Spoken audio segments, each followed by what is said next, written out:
Hi again, I'm going to take you through this prototype MoJo. This is a MoJo unit. This is a MoJo 2. It's a 2-channel unit. You can get MoJo 2s, 4, 6, 8, 10, etc. And so this is the smallest unit. A MoJo essentially is a very sensitive amplifier of strain gauges. Strain gauges are these titchy little things here. This is a strain gauge. Two of them mounted back to back like this form what I call a Z sensor. Now, a Z sensor comes packaged in many different ways, but this might be a typical one, where the strain gauges are inside this little rubber filament at the end. They're pretty tough and extremely sensitive. So the Z sensors plug into the MoJo units, and the amount of force applied, even if it's fractions of a milligram, is displayed as an analog representation on the front of the MoJo. This is a 2-unit MoJo in its simplest form. So we seem to have a lot of connectors here. If we just look at one side, from the bottom we have the Z sensor input for this side. At the top we have a relay output, and in the middle this particular MoJo has an analog output. That's like a variable resistor, and then the whole thing's duplicated on the other side. This particular MoJo's got a transparent back so we can see inside it, and we have power in the bottom.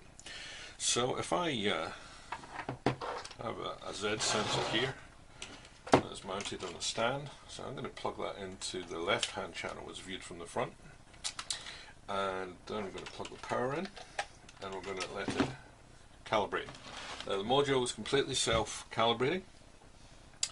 At the moment it's just checking itself out, and eventually it will look for whatever's plugged into the back of it, in this case one Z sensor. Now it's flashing, blue light's flashing slowly. If I just touch the Z sensor, only fractional touch necessary, then effectively I'm overloading the MoJo, indicated by the blue LED continuing to be on, and the MoJo will self-calibrate to my capabilities. So it turns down its sensitivity depending on how hard I'm able to press the Z sensor.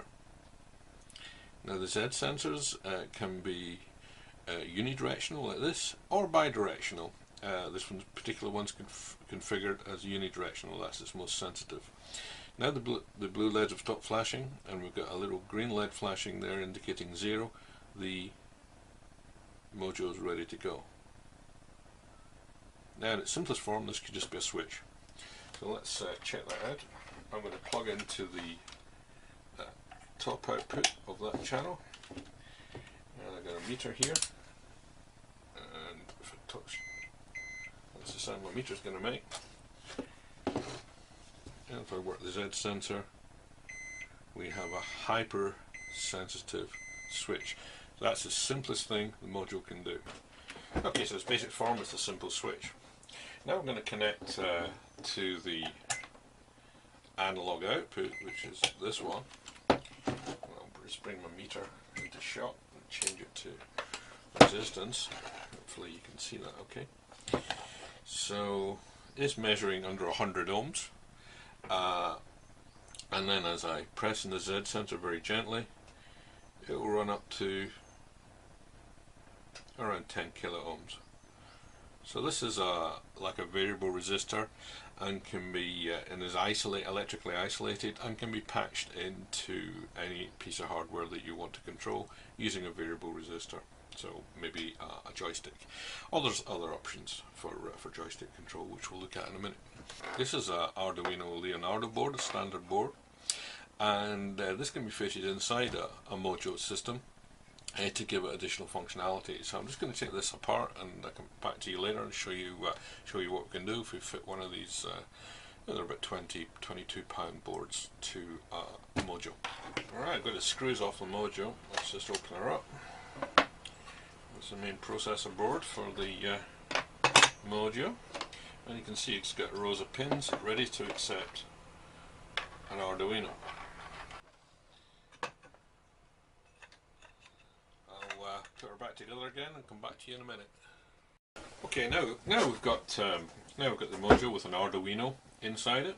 This gives us a USB output.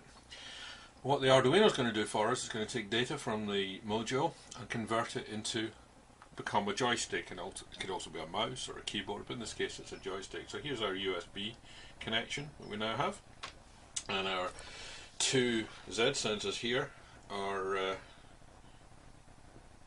working just fine, feeding through to the Arduino, which is fully programmable by the user, and I've configured it to be the throttle and the rudder of a joystick. So if I move you and the camera, and here we have a little program that's showing me what the joystick's doing, and you'll see if I press this, just touch this Z sensor very gently, we have the throttle data changing, and the other one is the rudder. Right, let's have a bit of fun. I've converted this lunchbox, sandwich box, into a super sensitive joystick, and that was quite straightforward. What we've got here is a strain gauge stuck down with a piece of double-sided tape, and another strain gauge. These two left and right here form one Z sensor, and then another Z sensor up and down, and they're going to detect the flexing of the lid of this lunchbox, and the MoJo is going out with the Arduino is going to make a joystick out of this arrangement. This is not a serious product, but to demonstrate the flexibility of the system, and I've put a screw down the middle so that we can flex the surface easily. So we'll just calibrate the joystick. Now you notice we've got green LED flashing at the top and then green LED flashing at the bottom for each channel. That's because I've configured the MoJo to accept these Z sensor inputs as bi-directional, left and right, up and down, as opposed to just unidirectional as a previous example. And now if I move the joystick around, you can see we're getting data.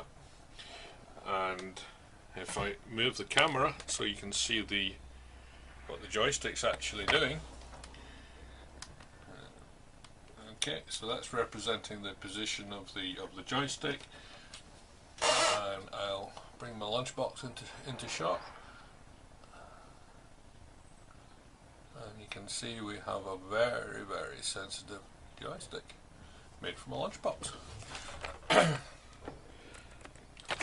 hope you found that interesting. See you again.